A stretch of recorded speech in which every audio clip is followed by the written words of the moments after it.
I'm Jeff Murphy from Boston University Alumni Relations, and I'm your host for an interview series showcasing the career paths of our most interesting and accomplished alumni. Welcome to the Proud to Be You podcast.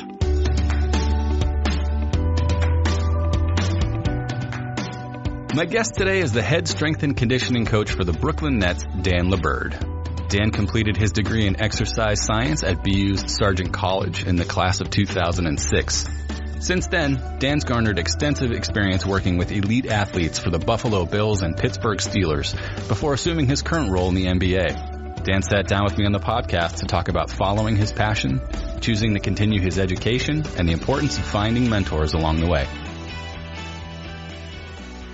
Well, Dan, I'm a lifelong basketball fan, and I'm super excited to have you on the podcast. Thanks for joining us. Thank you. Thank you for having me. And you're currently the head strength and conditioning coach for the Brooklyn Nets. That's correct. And if I have my info straight, you grew up in New York, right? I did. Spent much of my formative years in the Brooklyn and Long Island area. So you grew up in Brooklyn. I mean, and I think people from the outside, as knowing you're a Sargent College grad, might think that this is just literally a dream job for you. Without question, for many reasons other than the fact that it's in my hometown. The opportunity to follow something that's very, very much based in what I studied during my time at BU and what I grew up sort of aspiring to be. It's in many ways a dream come true. Well, I owe a debt of gratitude to our fellow alum and friend, Alejandro Garcia Amaya, who introduced me to you. And I had a chance. You were on his podcast. It's called Getting Here. We actually interviewed Alejandro in episode 14 of Proud to Be You. But I feel like I know quite a bit about you. So I believe you grew up as an athlete, in Brooklyn. And so it's always kind of been a passion of yours, right? Yeah, without question. I'd probably say, during my time as a wrestler, playing football, and, running track, a lot of these events, there was always an event that I always want to be part of in relation to sort of being active, and within any sort of, competitive environment, as it relates to exercise. It was always something that was very important to me from an early age. I just found it to be really sort of invigorating. I found it to be. I had a very, very good attraction to it, and it continued, and it continues at this moment. So it's something that I aim to do on a regular basis. At what point did you know that you could, be in athletics and strength and conditioning as a career? Was it before BU? I'm guessing as an athlete, as a kid, you might have been exposed to people who worked in that field. Yeah, it's an interesting question. It's funny. It was actually before I applied to BU that I discovered that you could study exercise. I'll never forget. I was in my room and I was watching the show called Real Sports with Bryant Gumbel.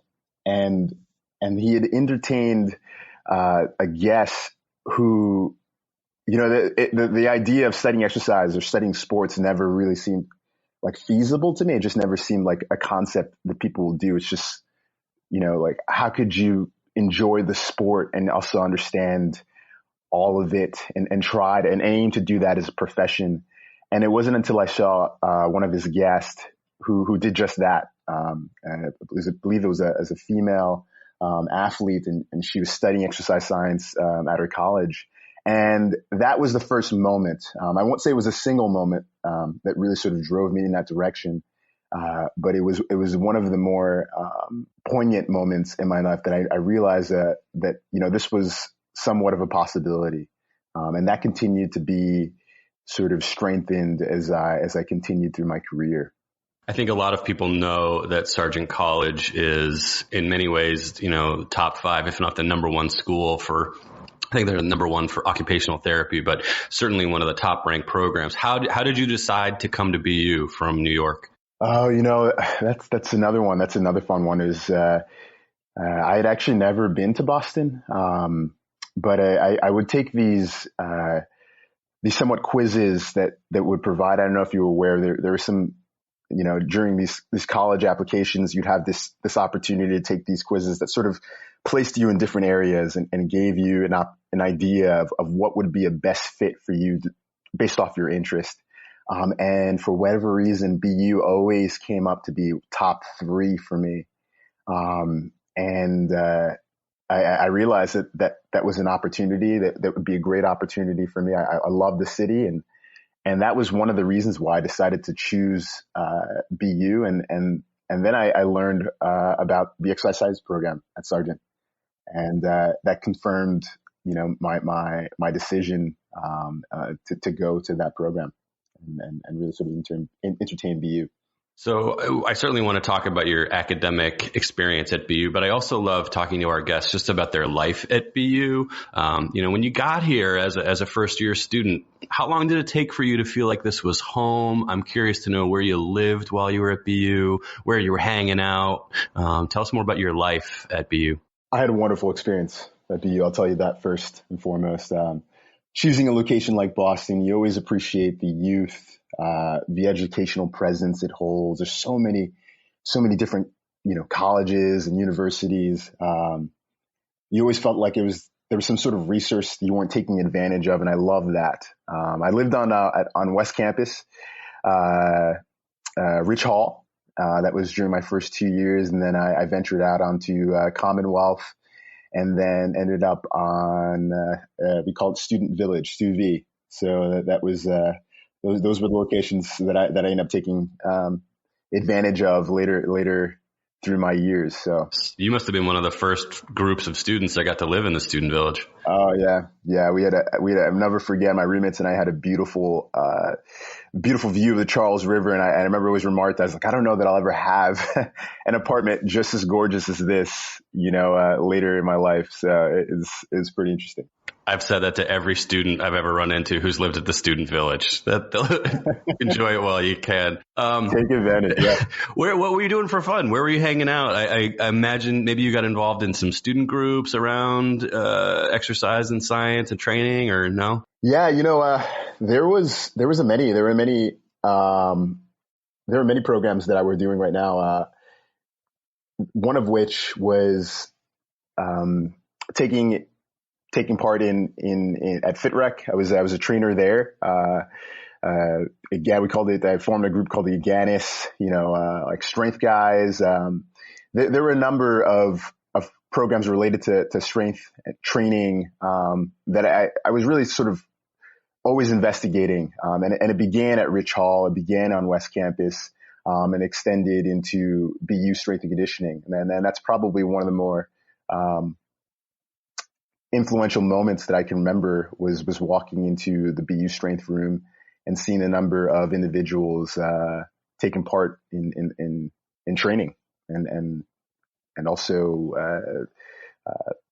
really sort of improving their potential and their performance potential. So one of the things we talk about on this podcast a lot is mentorship and the important role that's played for so many people. And again, I know from listening to your interview with Alejandro on his Getting Here podcast, you had some really impactful mentors while you were here at BU. Can you talk about those a little bit? Oh, absolutely.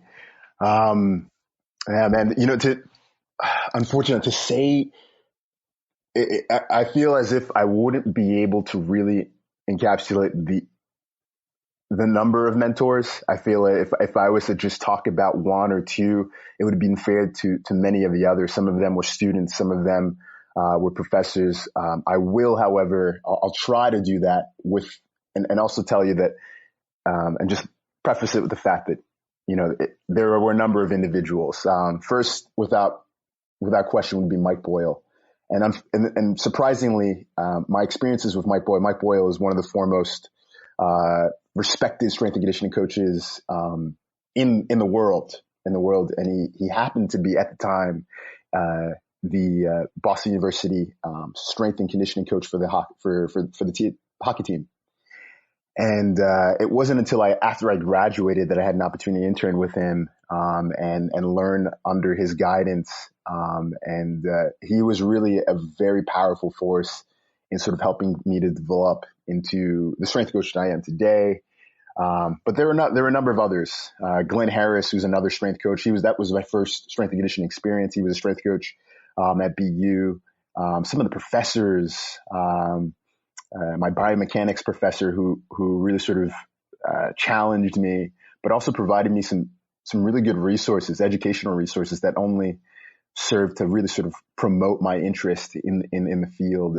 Those were really, really important figures to me. And then, of course, the number of athletes, individuals that I had a chance to gain an experience with. Sometimes you think of mentors as people who are older than you, but sometimes you'll find that mentors are also the people, your friends, individuals who work alongside with you and challenge you to be greater.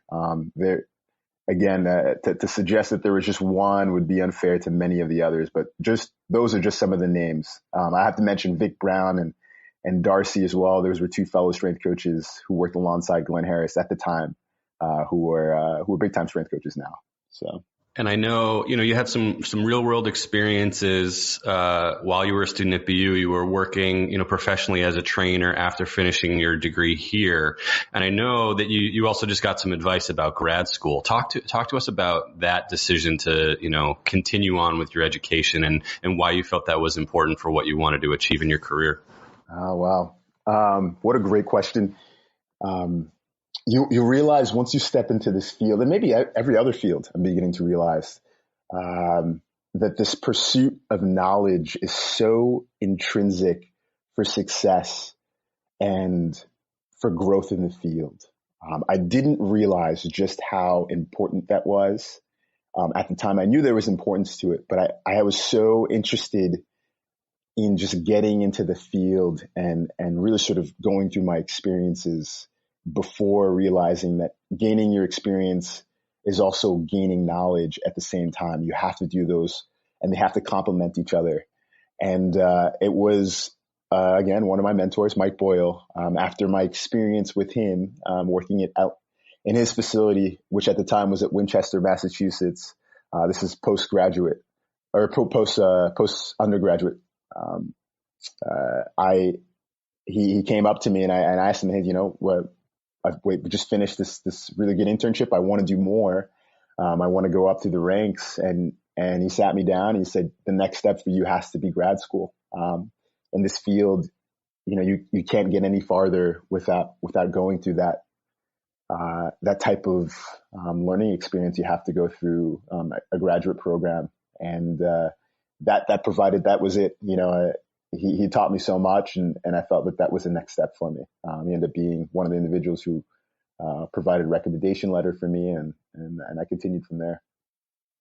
And then if I've got my facts straight, you go basically right from graduating with your master's right into working in the top level of professional sports. You went right into the NFL with the Buffalo Bills. Is that unusual that somebody so young and just right out of grad school would go right to the pro level? It's I would probably say I don't know that it is exceptional. It is unusual. But when you look, I think, at some of the connections between so at the time I went to Springfield College as a graduate program, and the connections that you have along that area, along with a number of schools there, to individuals within the NFL is vast. So when you look at those connections, it doesn't seem as exceptional, but you do realize that they are searching for young individuals that they can sort of imprint their philosophy upon.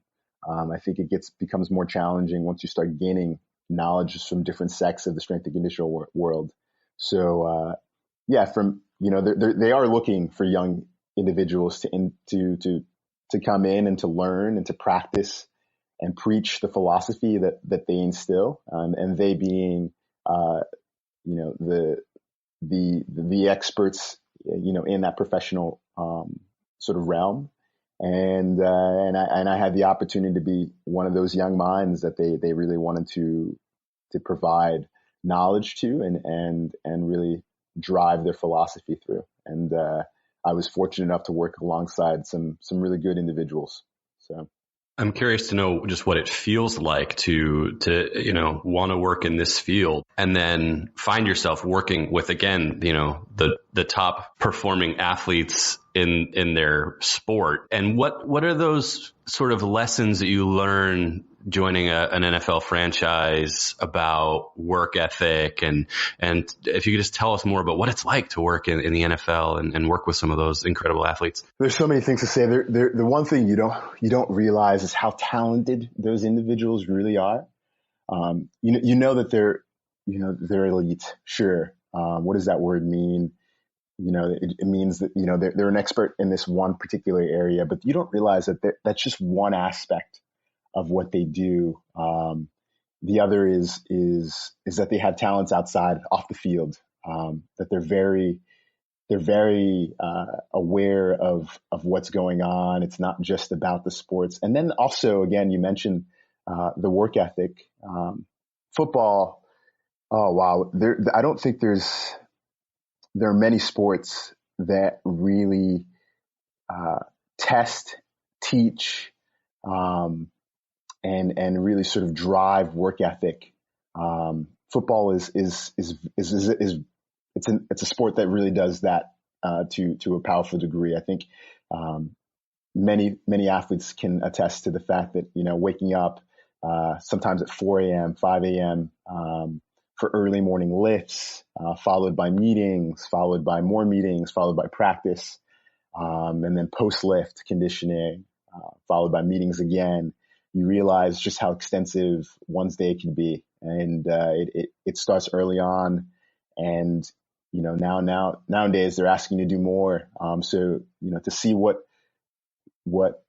those guys go through really helps shape my work ethic, and I'm glad to have been part of that, and to have learned under many of those coaches and also athletes who really push not only their bodies but their work ethic through limitless bounds. It was a powerful experience for me. So you were with the Bills for, I think, 8 years, and then eventually moved over to the Steelers. Was that a decision you made, or was there like a coaching regime change? It's interesting when you're tied to a professional team like that, so many things about your career are in ways out of your control. So I'm curious to know how you've navigated from team to team. Yeah. So, I was fortunate to have survived, I think 5 head coaching changes during my time with the Buffalo Bills from 2009 to 2016. Unfortunately, my last head coach happened to be Rex Ryan, and during that transition from Rex Ryan to Coach Sean McDermott, you're always looking to sort of explore opportunities and improve your ability to work up the ranks. And for me, that meant really sort of exploring other opportunities, and the Pittsburgh Steelers offered me one. And it's something that I don't regret doing. It was as an opportunity to see a different type of culture, work under one of my most one of the leaders for me in the industry, Mike Tomlin. Another opportunity to work under a powerful and very successful head coach. The decision for me to go there was very easy, and I decided to take advantage of that opportunity, and it worked out well for me. So it was, having an opportunity to navigate from different regimes in football is difficult. It's a challenge, but you do it to learn, and you do it to survive and grow in the field. And then you had a chance to head home and work for the Brooklyn Nets. I'm curious to know if there's a big difference in culture between the NBA and the NFL. Yeah. Yes and no. So again, you talk about work ethic, that there's so many other different challenges in the NBA. Just the pure number of games, the constant travel. Absolutely. Those factors really sort of change the dynamics. We're not waking up at 6 a.m., but at the same time, we're also getting in at 3 a.m. or 2 a.m. And we're trying to navigate between the various stressors that these athletes go through and attempting to do our best for film, recovery, various types of lifts. So, there is, of course, an understanding of culture and how culture plays into winning. And there's a central focus there for sure. And that's similar, I think, across all sports. But at the same time, the challenges are very different. And that's not just within, NBA to NFL. One of the things I remember was just how vastly different the culture was from team to team in the NFL. My experiences in terms of regarding culture within, the Buffalo Bills was very different than that of the Pittsburgh Steelers. And you begin to realize how, the unique settings and challenges that are present within the location plays an intrinsic role in building that culture for the team and how different they can be. That was remarkable for me. So cultures are going to be different no matter what team and what sport you play, and you have got to respect it. And at the same time, you'll see some similarities as well. I often like to ask people what outsiders, people who don't work in their industry, misunderstand about their title and their role. So as the head strength and conditioning coach, what do people not know about your job? And I'm also curious how you're evaluated. How does the team decide whether or not you've been successful in your job? That's a tough question. The question we talk about as strength coaches all the time. How do you evaluate a performance group? And the old adage is to look at injury reports and number of games missed. Unfortunately, that doesn't paint a very comprehensive picture of how effective a performance staff or performance coach can be. What I will say though is, one of the things that people do misunderstand about a head strength coach is just how many hats they hold. It isn't simply fixated or relegated, I should say, to the performance realm. They also play a role in shaping, being mentors to the athletes, providing schedule changes. There's so many different aspects that take place, and strength coaches will really sort of argue or show you, demonstrate that it's not just within the weight room. Sometimes they're more powerful outside the weight room. Things they do from an organizational standpoint, from an administrative standpoint, and it's different. Every coach, every culture has a different need. And you'll notice that, that there's a lot of hands and then they wear a lot of hats, I should say. That's always the one conclusion you come to is strength coaches wear a lot of hats in the profession, and rightly so. You're with the athlete for an extended period. You want to make sure your driving goal is to always take care of the athlete as best you can. And you realize that it's not only done within the weight room, it's outside of the weight room as well. As a sports fan myself, there's just a ton of questions I want to ask you, like inside baseball, about who your favorite athletes are. But let me ask this. Do you have a particular success story that you could share with us about working with a particular athlete? Whether you can name them or not is fine, but that you sort of reflect on and think like, wow, I really made an impact and helped the team. Oh, man, one success story would be tough. I would say that, developing the relationships and the carryover. I've kept in touch now with athletes now who these days, I still keep in touch with. That's a success story to me. In fact, last night we just played in San Antonio, and last night I found that a lot of my former athletes are now in a different league, American Alliance of Football. And I invited them. I found that a couple, one tight end, one running back that I used to work with, and having the opportunity to be able to hold those conversations, to communicate, for them to have, a stake and interest in my life, that to me is success. You realize outside of all this, sure, we're trying to win games and we're trying as best to protect them from injury and trying to improve their potential. But the other aspect is really creating these powerful moments, these really good relationships. And if I was to describe success, it's the great relationships I do have now and I continue to have with a lot of these players. That was, it's demonstrated on a regular basis. Last night, the one that I can recall is the one that took place last night. Trey Williams, Evan Rodriguez, and Cyril Richardson.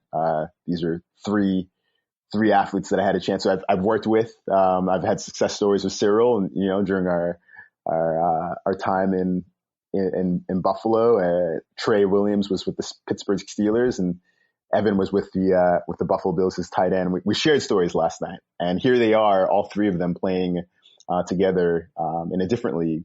And I just happened to get in touch with all of them and invite them to a Spurs game. They've never been to a San Antonio Spurs game.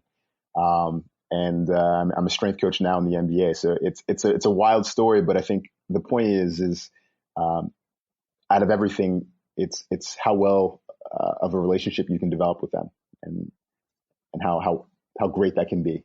You laid out pretty clearly the importance of, the academic aspect of what you're doing. We also talked about the importance of the people that you've learned from along the way.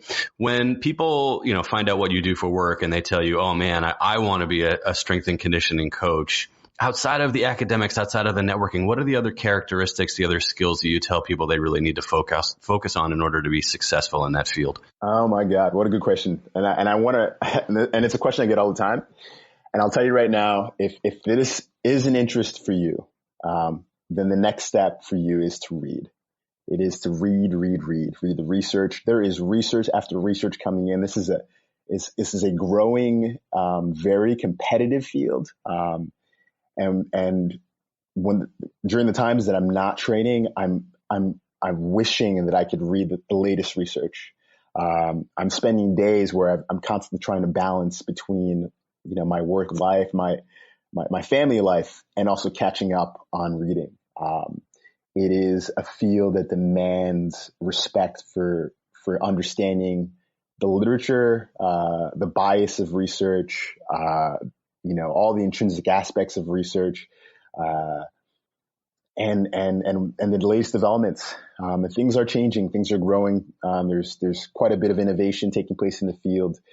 If you have a passion for this, sure, you've got a passion for exercise, but you also have a passion for reading and learning. And that would be my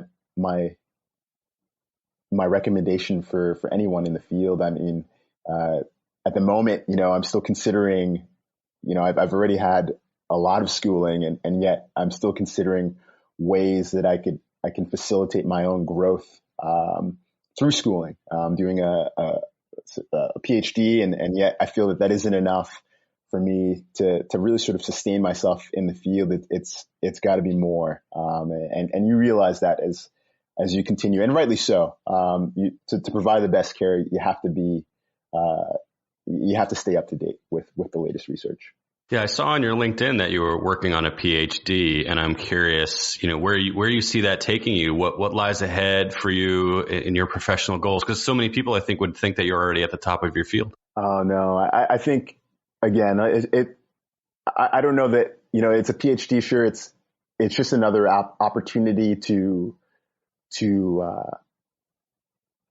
really sort of test and really sort of assess how well you're doing at gaining information and using that information appropriately. I don't think there is a top. I think you just continue going and developing. So I think the next step, I imagine if you would ask me, 10 years, I think it'd be something else that I'd be doing that's also sort of an educational driver. It just happens to be a program that I can do at this moment in my life, while also working in sports. It's always going to be an important piece for me. So it's those two things have to be respected for sure. Well, Dan, this is a great interview. Thanks so much for carving out time. I was really excited to have a chance to talk to you. Of course. Thank you. Thanks again to Dan for joining me on the podcast. I really enjoyed getting a chance to chat with him, and I admire his ability to combine his passion for pro sports with the education he received at BU. If you'd like to connect with Dan, I encourage you to reach out to him on LinkedIn. Thanks again for listening to the Proud to BU podcast. If you like what we're doing, please be sure to subscribe, rate, and review Proud to BU wherever you download your episodes. I'm Jeff Murphy, and no matter where your path takes you, be proud to be you. The Proud to BU podcast is produced by Boston University Alumni Relations. Our theme is from Jump and APM Music. To learn more about Proud to BU, visit bu.edu/alumni/podcast.